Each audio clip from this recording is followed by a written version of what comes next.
All right, to Memphis we go. Bucks and Grizzlies. Giannis Antetokounmpo. Peyton Manning taking it in. Hey. Okay. We got a Diesel Dunk nominee here. Want to see a dead body? Oh! JaMychal Green.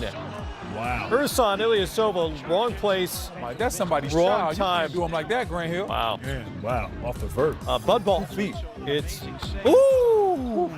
My goodness. Man. Passing The it. Euro step to the dunk like that? Wow. Just beasting him down there. MVP. Look at that. Look at that. Oh, look at that footwork. MVP. Man.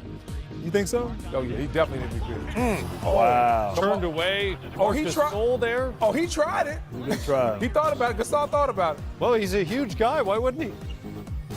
He'll know better next time. Oh, spin cycle. Bledsoe. Bucks pulling away now. Chris Middleton. That's an easy swipe for Bledsoe, and Middleton with the finish. And then it's Giannis backing down, finishing. Too easy. So good. He had a quick triple-double tonight, too. 27, 11, 3 assists in just 21 minutes. Double-double. Efficient. You got a double-double. Yeah, I thought It's close to a triple-double. It's only one category away. Yeah. As the Bucks get the win. Just being here, isn't that prize enough for you? Wasn't that hemoglobin? Magic in the Pistons second half. Blake Griffin. Oh, man. He's become a three-point shooter. Isn't that amazing? Who hasn't become a three-point shooter? Good point. Here come the Magic. Nikola Vucevic. 24 and 13 on the night. Just consistently balling out every single night. Good year for it, too. Contract year. I see you, Vooch. You paid. All-star year? Oh, he's definitely Yeah. all-star. Gotta be, right? Definitely in the East, no question. Well, he never made it before. Yeah. Well, I that's know, true. but this year he's got to make it. Reggie Jackson drives as the shot clock expires here. His shot barely scrapes the rim. Andre Drummond is able to gather it and lay it home. 14 points, 22 boards for Drummond. Still tied, 5 seconds to go. Griffin, no good. Got a good look. We're heading to overtime. More Blake. Oh, Ooh. Okay, put him in the basket. yes. I know you can shoot that jumper, but don't forget about the basics of your game. I like that. Getting into the paint and applying pressure. Efficient night for Griffin, who was 11 of 18 for 30 points. Had 5 assists as well. 22 rebounds for Andre Drummond. Blake eating free tonight at Floods. Is that how that works? In Detroit, yeah, Greek town. If you score 30? No, just Or just if you're Blake Griffin? the Blake Griffin. So it really didn't matter what he did. Yeah, that's true. Yeah, that's fair. Well, don't forget the MLK Junior holiday is a huge one around the league, of course, and here as well. Games all day long, starting with the Thunder and Knicks on NBA TV. 2 of them here, leading to a triple header on TNT. Pelicans, Grizzlies, Rockets, 76ers, and the Warriors and Lakers from LA.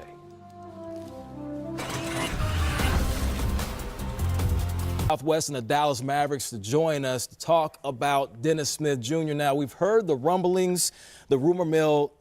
Number one, what have you seen personally that would lead you to believe that the Mavericks are ready to move on from a lottery pick like Dennis Smith Jr.? Well, I quite honestly, Ro, I think it's really more the outside perception that they are ready to move on.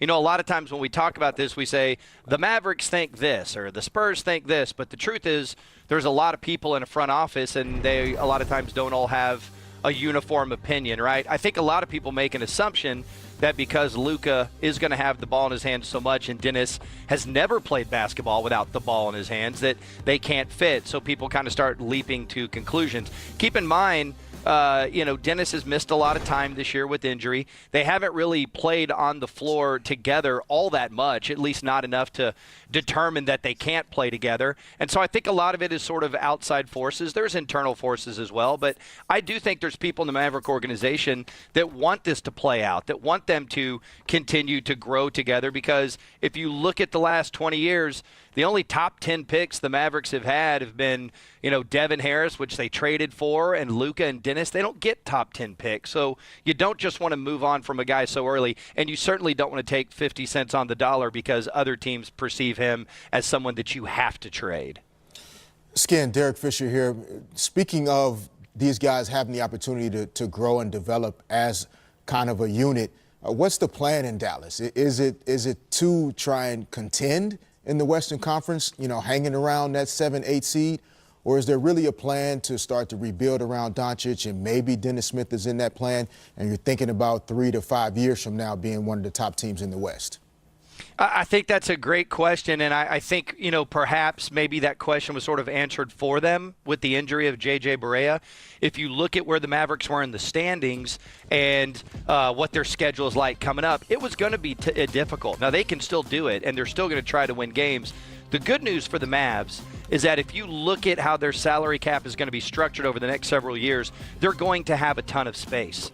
So they don't have to make decisions to, quote unquote, rebuild and not try to win games, because it's not going to impact how much space they have. More than likely, they will be conveying their first-round pick to the Atlanta Hawks this year, so they're not going to be building this year through the draft. So there's no advantage to them to not try to win, not try to make the playoffs, because it doesn't have any long-term implications on how they will build around Luka. But I think the bottom line is, you're right, they will build around Luka. Luka is a generational type talent. They're very fortunate to have gotten him, and so everything is going to be about the right fit around him. But they don't have to make any hard decisions right now. They just need to go out and try to win every game, because the offseason is going to be totally different. There's nothing that's going to happen here over the next couple months that will in any way hinder what they're trying to do.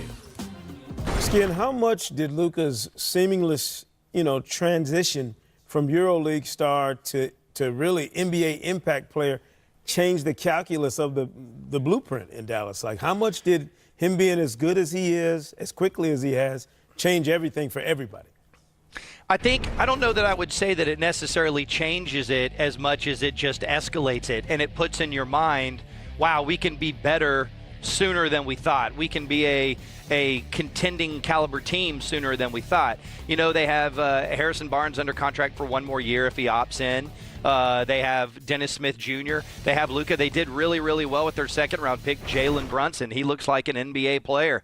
In fact, sometimes you watch him and go, man, that looks like a young Derek Fisher. So they've hit on a lot of their young players. Again, they have tons of space. But I think they look at it now as, it's so hard to get a player that can impact your franchise. I'm not taking shots at any other franchises, but you can look at teams that have been in the lottery for 6 and 7 years, and they have lots of good players, but nobody that changes your franchise. Luka changes your franchise. I don't think it's even a question now at this point. I mean, even if he dips a little bit, it's still all-star caliber type play. So now you look at it and go, okay, is he the sort of sensation that other players want to come play with? We have all this cap space. Can we get some of these free agents? Or more likely, I think, make trades to acquire players into your cap space. That's the way the Mavericks got Harrison Barnes from the Warriors in the first place. They like to not overcommit to situations and see what opportunities arise. They did it with Monte Ellis. They did it with Harrison Barnes. They did it with Bogut. They've been very good and fortuitous at doing that type of stuff, and I think Luka's the kind of guy that players will want to play with. So it doesn't change things, I would say, as much as it escalates this whole process and makes it happen sooner. Hey, Skin, before we let you go, of course, we talked about Luka on the court. We've witnessed what he's done, his clutch moments. He's come up big, doing everything he wants to on the court. But the impact that he's had away from the basketball court, the Luka mania that we've discussed, it's even impacted your family as well. Yeah, guys, so I got a 13-year-old daughter, and I not only work for the Mavericks, but I work in sports talk radio. And we're the Dallas Cowboys station and the Rangers station. So we've been around Dak and Zeke and with the Rangers and all this stuff. The only one she's ever cared to have her picture taken with is Luka Doncic. And I don't know if maybe she thinks they're the same age. I don't know what the deal is here, but Luka mania is real, boys. And when we went on the recent East Coast trip, and you could see it in Boston and Philly, with a lot of European media being there and the types of questions that Rick was having to answer, it is real. It is crazy. I'm in shock that he's where he is with the All-Star voting, but I think it just sort of lends itself to the idea that, hey, this guy is a phenom. At 19 years old, he'll be 20 later this month. He was a star over in Europe. He is a star here. And if you hear what Draymond Green says about him after they play, or Paul George says about him after they play, other top-flight players in this league recognize it, and I think fans are loving the Luka step-back magic. We get it every night here, and it's pretty good stuff. You know it's pretty good stuff. You joining us right here, coming up clutch as usual. Jeff Skin Wade, enjoy the game, man. Greatness as usual. Hey, thank you, boys. Have a great night. 10-year challenge. Everybody's been taking it, and Luka, he accepted it today. Take a look at Luka. 10 years ago? wearing diapers? I mean, come on. I mean, this was a part of the baggy era. We all remember the early 2000s. We were all wearing baggy clothes, and wearing baggy basketball uniforms was the thing. I love the 10-year challenge with these people who were like in second grade. And now they're like, I don't want to think about the 10-minute challenge, let alone the 10-year challenge. Yeah, no, I want no parts of this challenge at the moment where I was 10 years ago. You weren't in a bad place. No, not at all. Not at all. You weren't in a bad place at all. But I mean, but Luka has been uber impressive so far. Thoughts real quick, all-star team, all-star player, yes or no? Is he a top 24 player in the NBA right now? I mean, he's in the conversation. Yeah. He is, and that alone to me says a lot.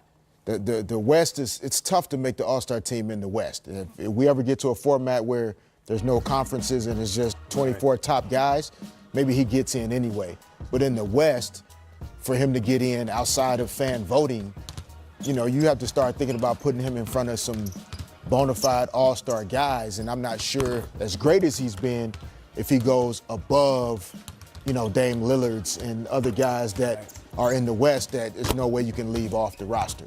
Yeah, my test is always, what's been the hurdle for a rookie? Like, how high a bar has a rookie had to climb to get into the playoff mix? Was LeBron an all-star as a rookie? You know what I mean? Like, very true. Because to me, and everybody likes to compare numbers with Luka and LeBron, you know, in terms of what they did at this point of their rookie seasons, it's tough. Like, it's one thing to be an impact player and to surprise us or to really kind of shock us with how well you've played. It's another thing to be sitting there on All-Star Sunday, getting your name called with the best of the best. Guys who have been playoff vetted over, you know, the decades. That is a very high bar. Luka, to me, has future All-Star for a very long time written all over him. Yeah. But I'd have to go through player by player to see, does he jump this guy? Does he jump that guy? If the Mavericks aren't competing in the playoff mix. Now, if that's a different calculus. If he's got the Mavericks up in that mix, maybe that top 4 mix for the playoffs, then we can talk. Right now, great story, future All-Star, but I'm not sure he's there right now. Well, as a rookie, if he does, he would join the companies of the recent guys like Shaquille O'Neal. You think about Blake Griffin, Yao Ming, who made the All-Star game as rookies. That's tall cotton right there. Yes, it is. Very good be company. among those players. Luka has great handles, but which player would you want to take these handles? Oh. Is it Kyrie? Oh. We're building the perfect player. We're going to show you how it's done. Coming up next on GameTime.